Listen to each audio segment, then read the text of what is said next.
Introducción al libro de Job. El libro de Job, uno de los textos más profundos y enigmáticos dentro del canon bíblico, ocupa un lugar privilegiado en la literatura sapiencial del Antiguo Testamento. Su estructura, que combina poesía elevada con diálogos filosóficos, lo convierte en una obra maestra de la reflexión teológica y humana. Aunque su autoría es desconocida, el texto se cree que fue escrito entre los siglos 6 y 4 a.C., situándolo en un contexto histórico donde las preguntas sobre el sufrimiento humano, la justicia divina y el propósito del dolor estaban en pleno debate. Este marco literario no solo refleja preocupaciones personales, sino también colectivas, propias de una sociedad en constante diálogo con lo trascendental. La historia central del libro gira en torno a Job, un hombre descrito como perfecto y recto, temeroso de Dios y apartado del mal.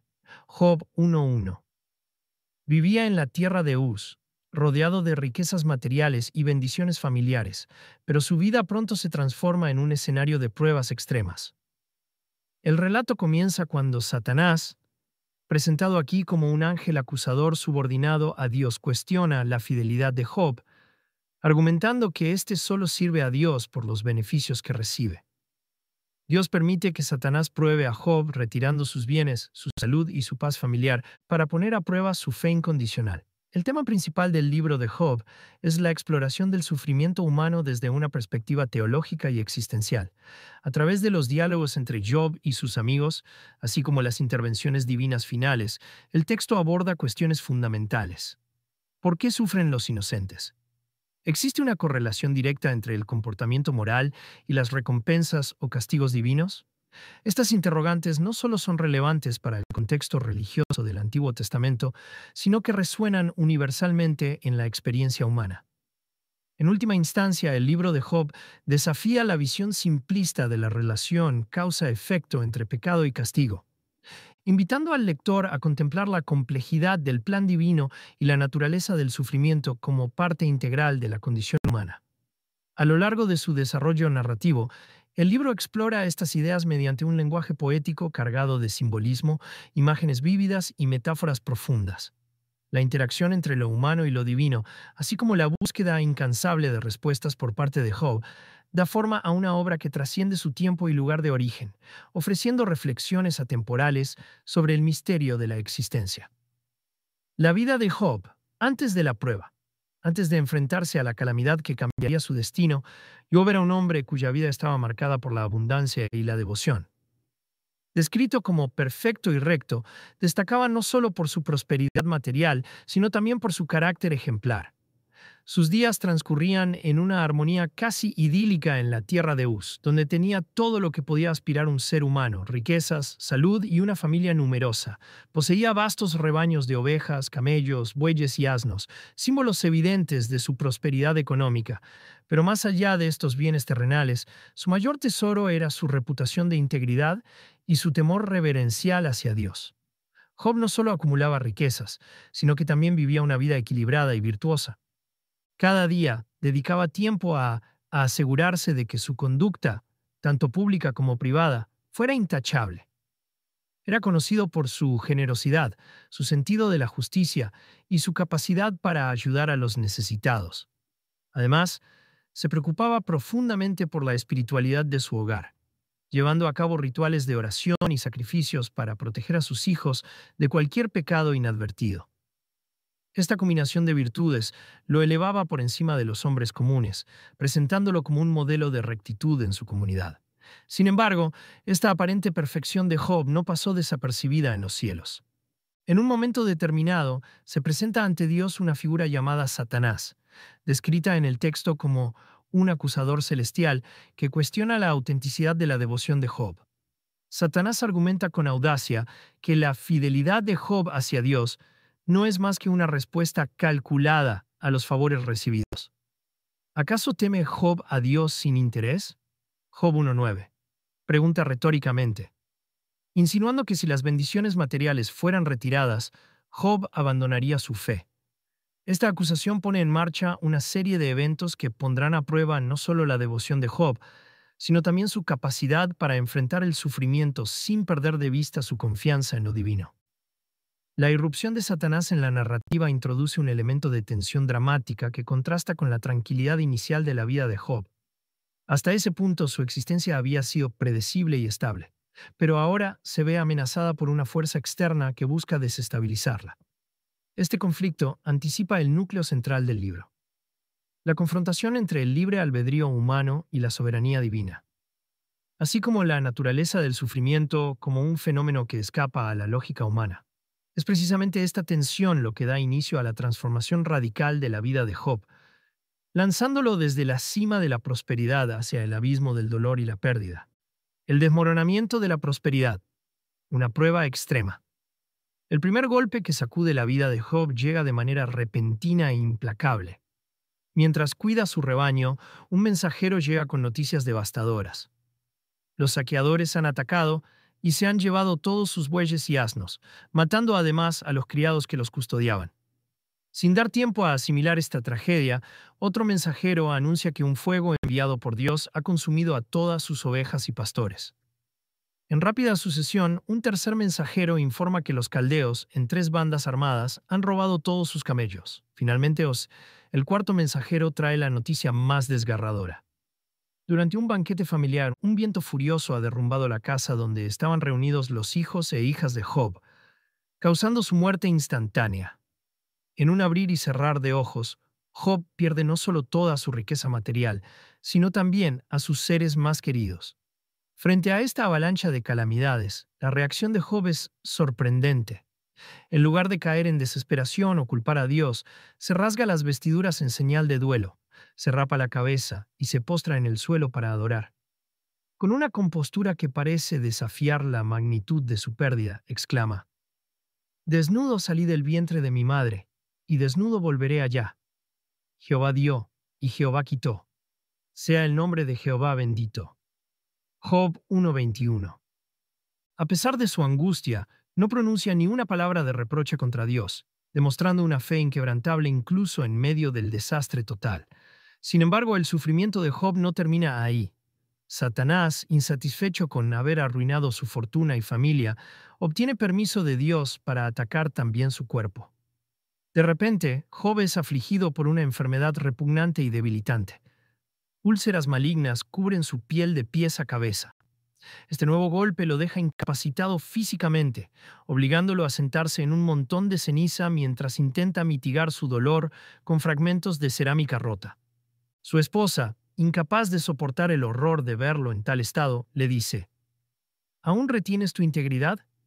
Maldice a Dios y muere». Job 2:9. Pero una vez más, Job responde con firmeza: «Hablas como cualquiera de las mujeres necias hablaría.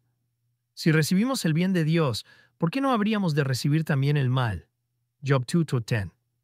Esta etapa de la historia revela cómo el sufrimiento físico y emocional puede destruir no solo la vida externa de una persona, sino también su entorno más cercano. La aparición de úlceras en el cuerpo de Job simboliza una nueva dimensión de vulnerabilidad. Ya no solo ha perdido lo que poseía, sino que ahora su propio ser está siendo consumido por el dolor. Sin embargo, su persistencia en alabar a Dios, incluso en su miseria, marca un contraste agudo con las expectativas humanas. Para muchos, la pérdida de todo lo que define la vida, riqueza, familia, salud, sería suficiente para renunciar a la fe. Pero Job, aunque profundamente afectado, se niega a sucumbir al resentimiento o al abandono de su devoción. Su actitud desafía la lógica común, estableciendo un ejemplo de resistencia espiritual que resonará a lo largo de la historia bíblica.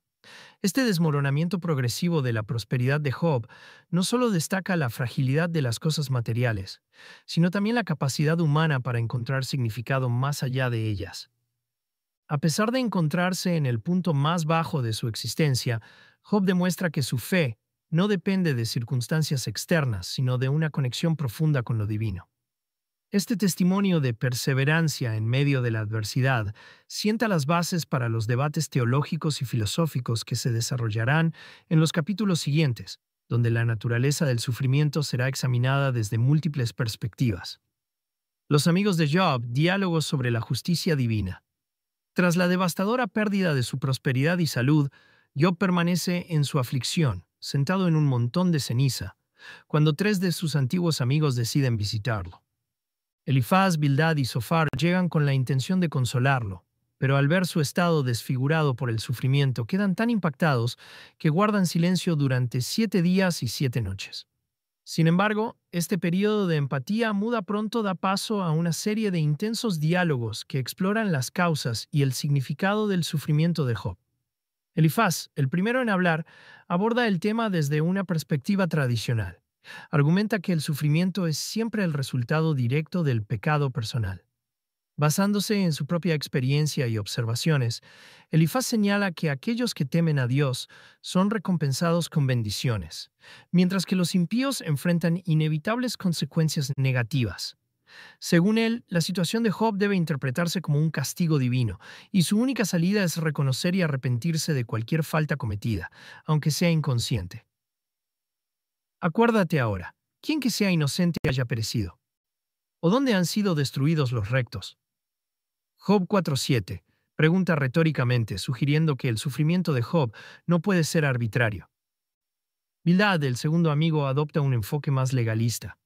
Desde su perspectiva, la justicia de Dios es infalible y funciona como una balanza perfecta. Si Job está sufriendo, argumenta Bildad, es porque ha violado alguna ley divina, aunque sea de manera inadvertida. Para él, el sufrimiento no es solo una consecuencia natural del pecado, sino también una oportunidad para restaurar la pureza espiritual. Insiste en que Job debe buscar fervientemente la reconciliación con Dios, ya que solo Él puede devolverle la prosperidad perdida. Si tú purificares tu corazón y extendieres tus manos hacia Él, si hay injusticia en tus manos, quítala, y no permitas que habite la iniquidad en tus tiendas. Job 8:6-7 declara Bildad, enfatizando la necesidad de una conducta moral impecable. Por último, Sofar, el más vehemente de los tres, critica duramente a Job por lo que percibe como arrogancia y rebeldía. Desde su punto de vista, el sufrimiento de Job es una manifestación clara del juicio divino. Y cualquier intento de cuestionar la sabiduría de Dios es una muestra de orgullo desmedido. Sofar describe a Dios como un ser completamente inescrutable cuyos designios están más allá de la comprensión humana. Para él, Job debe aceptar su sufrimiento con humildad y reconocer que merece aún peores castigos. ¿Puedes tú penetrar los designios de Dios o descubrir hasta el fin los pensamientos del Todopoderoso? Job 11:7 interpela a Sofar, dejando claro que la limitada mente humana no puede rivalizar con la sabiduría infinita de Dios. Estas posiciones convergen en una idea compartida. El sufrimiento de Job debe ser interpretado como una consecuencia directa de su pecado. Sin embargo, estas explicaciones chocan frontalmente con la realidad de la vida de Job, quien, según el texto, es un hombre íntegro y justo. Esta contradicción genera una tensión creciente en los diálogos, ya que Job, aunque profundamente afectado por su dolor, no puede aceptar estas interpretaciones simplistas. Responde con vehemencia, defendiendo su inocencia y cuestionando la bondad y justicia de Dios. No he pecado, y aún así soy tratado como un malhechor. ¿Dónde está la justicia en eso? Job 10:7.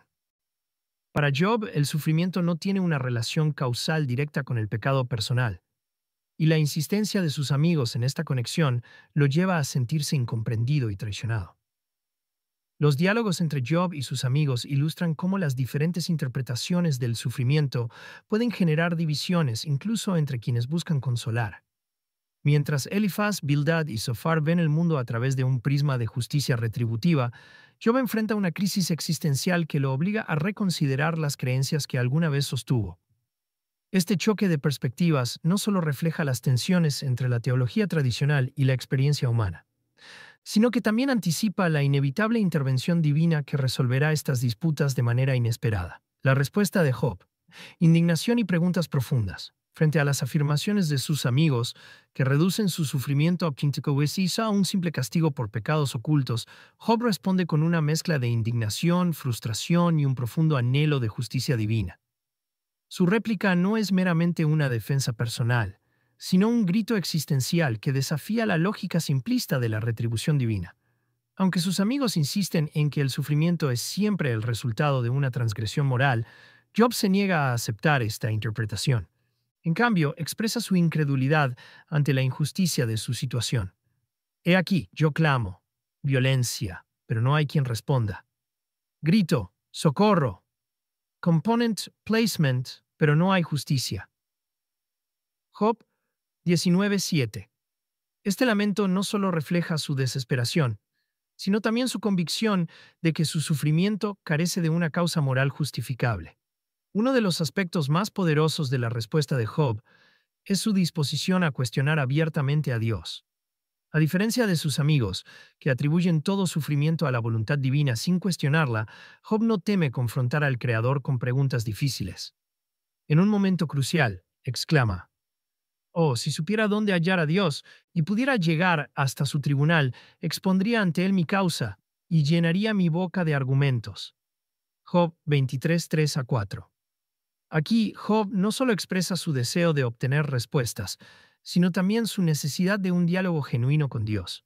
Su postura sugiere que el sufrimiento humano, lejos de ser un misterio insondable, merece una explicación divina que revele su propósito. Este enfrentamiento verbal con sus amigos y de manera indirecta con Dios mismo es una expresión radical de la lucha humana por encontrar sentido en el dolor. Job no se conforma con las respuestas fáciles ni con la resignación pasiva. Por el contrario, utiliza su sufrimiento como una plataforma para explorar las paradojas de la existencia humana. En sus palabras se detecta una mezcla de vulnerabilidad y valentía. ¿Por qué ocultas tu rostro y me consideras como tu enemigo? Job 13:24. A través de estas preguntas, Job no solo busca justificar su inocencia, sino también comprender por qué un Dios justo permitiría que el sufrimiento azote indiscriminadamente a los inocentes. El tono de sus discursos varía entre la protesta airada y la súplica desesperada. En algunos momentos, Job se dirige a Dios con un lenguaje casi acusatorio, como si quisiera forzarle a responder por su silencio. En otros, su voz se torna más introspectiva, revelando su profunda angustia interior.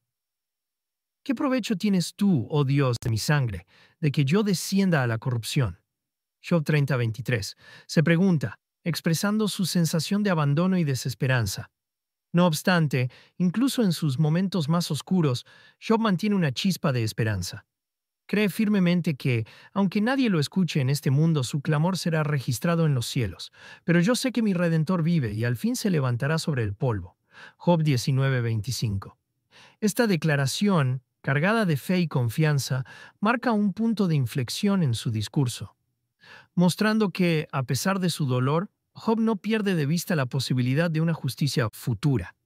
En conjunto, la respuesta de Job a sus amigos y a Dios no solo desafía las interpretaciones convencionales del sufrimiento, sino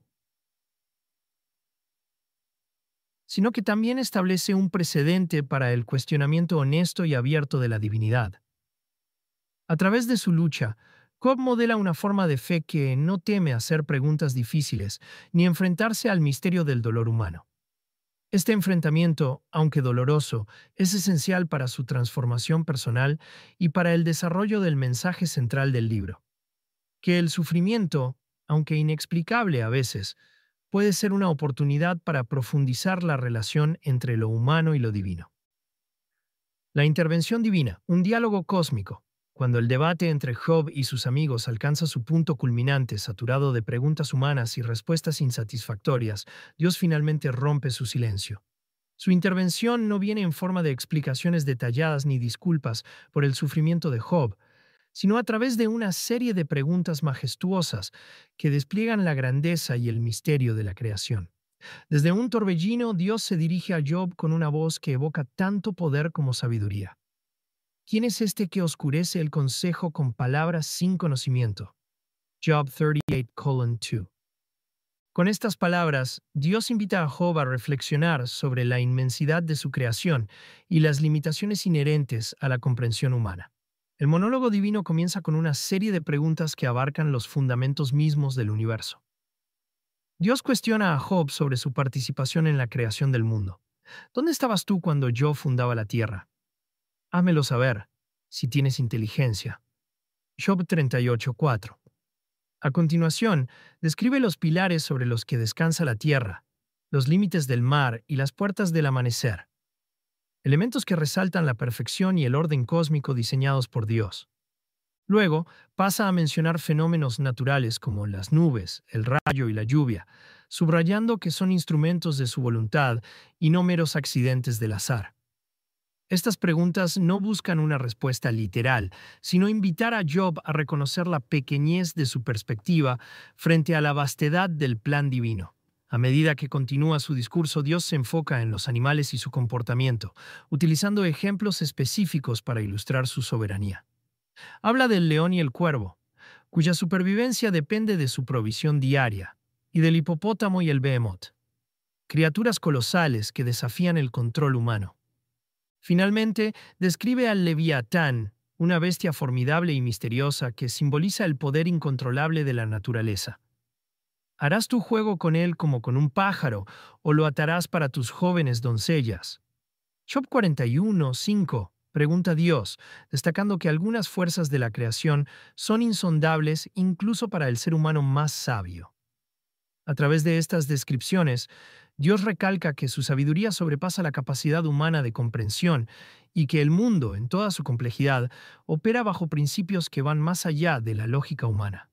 La intervención divina no ofrece una solución directa al sufrimiento de Job, pero sí proporciona una perspectiva más amplia sobre el papel de Dios en el universo.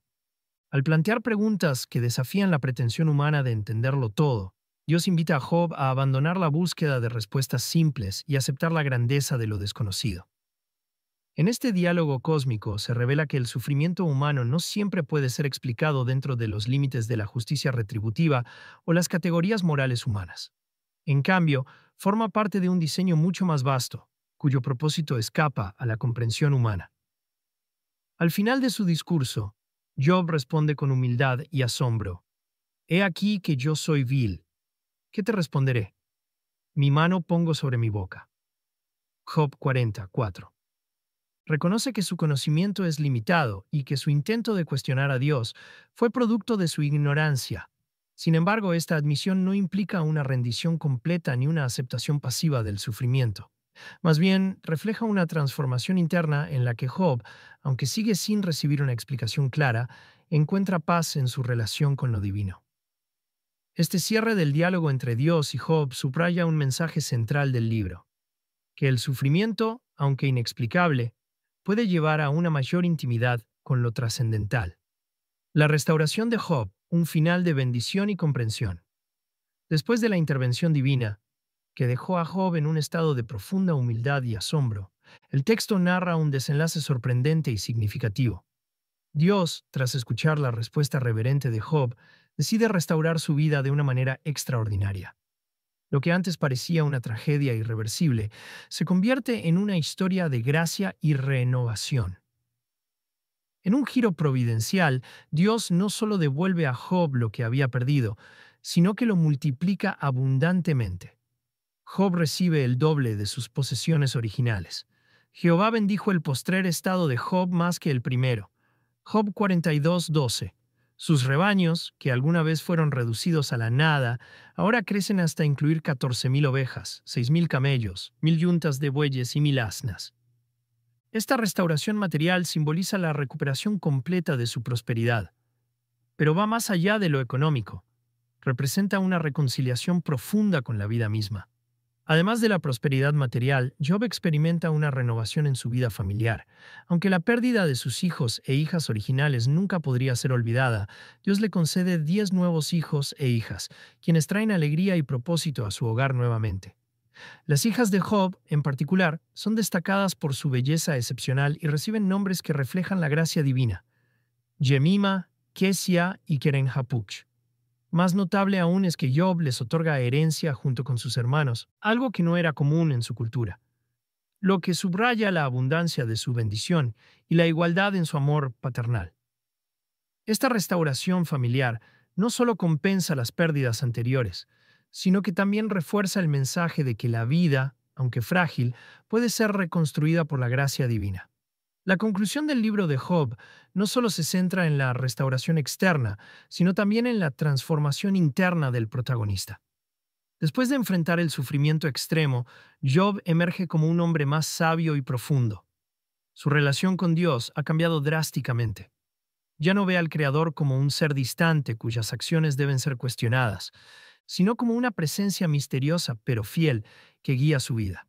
Aunque nunca recibe una explicación directa sobre el propósito de su sufrimiento, Job llega a comprender que su papel no es entender todo, sino confiar en la sabiduría divina. Esta lección se refleja en su actitud final. Con el oído había oído de ti, mas ahora mis ojos te ven. Job 42:5. Aquí, Job expresa que su encuentro con Dios no fue una respuesta racional, sino una experiencia espiritual, que trascendió la lógica humana. El impacto del sufrimiento en la vida de Job es innegable, pero también es evidente que este proceso lo llevó a un nivel más profundo de fe y comprensión. Su experiencia no solo lo transformó a él, sino que también dejó una huella duradera en quienes lo rodeaban. Sus amigos, que inicialmente lo juzgaron desde una perspectiva simplista, son instruidos por Dios a través de Job para ofrecer sacrificios y pedir perdón. Este gesto simboliza una reconciliación no solo entre Job y sus amigos, sino también entre ellos y Dios. En este sentido, el sufrimiento de Job se convierte en un catalizador para la restauración comunitaria y espiritual. Finalmente, el libro cierra con una nota de esperanza y reflexión. Aunque el sufrimiento humano no siempre tiene una explicación clara, el texto deja en claro que el propósito divino trasciende la comprensión humana. El viaje de Job enseña que el dolor, aunque devastador, puede ser una oportunidad para profundizar la relación con lo divino y redescubrir el valor de la vida. La restauración de Job no elimina las cicatrices de su pasado, pero sí le permite mirar hacia el futuro con gratitud y confianza. Así, el libro concluye con una imagen de reconciliación y bendición, recordando al lector que incluso en medio del sufrimiento más oscuro, la luz de la gracia divina puede brillar nuevamente. Reflexiones finales. La lección perenne del sufrimiento. El libro de Job no solo es una obra maestra literaria y teológica, sino también un testimonio eterno que desafía las convenciones humanas sobre el sufrimiento, la justicia y la relación con lo divino. A lo largo de su narrativa se despliega una profunda exploración de las paradojas inherentes a la condición humana, invitando al lector a reconsiderar las respuestas simplistas que a menudo damos al dolor y la adversidad. Uno de los mensajes más potentes que emerge del texto es la idea de que el sufrimiento no siempre puede ser explicado dentro de los límites de la lógica retributiva. Contrariamente a las creencias de los amigos de Job, que vinculan mecánicamente el dolor con el pecado personal, el libro confronta al lector con la incomodidad de aceptar que el sufrimiento a menudo trasciende las categorías morales humanas. Esta lección es particularmente relevante en un mundo donde buscamos constantemente asignar razones claras a nuestras pruebas, como si el universo operara bajo un sistema de recompensas y castigos predecibles. Sin embargo, el libro de Job nos recuerda que la sabiduría divina es insondable y que nuestra comprensión está destinada a ser limitada. Otra lección crucial del libro es la importancia de la fe en medio de la incertidumbre. Aunque Job enfrenta una crisis existencial que lo lleva a cuestionar profundamente a Dios, nunca abandona su fe. Su decisión de mantener una postura de confianza, incluso cuando no encuentra respuestas satisfactorias, subraya una verdad fundamental. La fe no es la certeza de que todo tendrá sentido, sino la disposición de confiar en lo divino a pesar de las apariencias. En un mundo moderno donde la búsqueda de control y certezas a menudo define nuestra relación con lo trascendental, la historia de Job nos invita a abrazar la incertidumbre como una oportunidad para profundizar nuestra fe y nuestra relación con Dios. Esta perspectiva no solo transforma nuestra comprensión del sufrimiento, sino que también redefine nuestra percepción de la propia fe como un acto de entrega más que de entendimiento completo. Finalmente, el libro de Job resalta la importancia de la humildad frente al misterio divino. La intervención de Dios desde el torbellino no proporciona respuestas claras al sufrimiento de Job, sino que lo confronta con la grandeza y la complejidad de la creación. A través de esta experiencia, Job aprende que su papel no es entenderlo todo, sino reconocer su pequeñez frente a la inmensidad del diseño divino. Esta lección es especialmente pertinente en una época donde la ciencia y la tecnología nos han llevado a creer que podemos dominar y explicar cada aspecto de la realidad. Sin embargo, el libro de Job nos recuerda que algunas verdades permanecen más allá de nuestro alcance, y que la verdadera sabiduría radica en aceptar esta limitación con humildad. En conclusión, el legado del libro de Job reside en su capacidad para confrontarnos con las preguntas más difíciles de la existencia humana, sin ofrecer soluciones fáciles, pero sí una invitación a buscar respuestas más profundas. Nos enseña que el sufrimiento, aunque inexplicable a veces, puede ser una puerta hacia una relación más íntima con lo divino, una oportunidad para cultivar la fe en medio de la oscuridad y una llamada a la humildad frente al misterio del universo. Estas lecciones, tan relevantes hoy como en la antigüedad, nos desafían a mirar más allá de nuestras lógicas simplistas y a abrazar la complejidad de la vida con esperanza y confianza.